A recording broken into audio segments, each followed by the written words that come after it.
আমাকে কোনো সংগঠন, কোনো আয়োজক, কোনো অ্যাওয়ার্ড প্রোগ্রাম থেকে আমাকে সুদর্শন পুরুষের অ্যাওয়ার্ড দেওয়া হয়নি। ইনফ্যাক্ট আমাদের দেশে কোনো সুদর্শন বা সুদর্শনা পুরুষের বা নারীর কোনো পুরস্কার কোনোরকম অনুষ্ঠানও হয়নি। অনুষ্ঠান হচ্ছে কালচারাল প্রোগ্রাম, সেখানে নাচ গান, ফ্যাশন সেক্টরগুলোতে, মিউজিক সেক্টরগুলোতে অ্যাওয়ার্ড দেওয়া হয়েছে। ফ্যাশন সেক্টর যখনই তখনই আয়োজকদের বা অর্গানাইজারদের প্রধান পছন্দ আরব খান। আমি জানি না কেন, এটা আমি অনেক লাকি এবং ব্লেসড।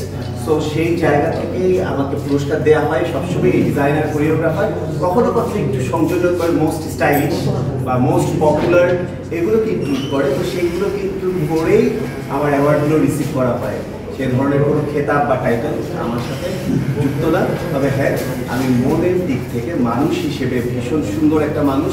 আমি মানুষকে খুবই সম্মান করি, মানুষকে খুব কদর করি, মানুষকে ভালোবাসি এবং মানুষকে আমি খুব বোঝার চেষ্টা করি। এটা হচ্ছে আমার বড়। তো সেই দিক থেকে আমি বলবো যে ডেফিনেটলি আমি অন্য সবার থেকে আলাদা।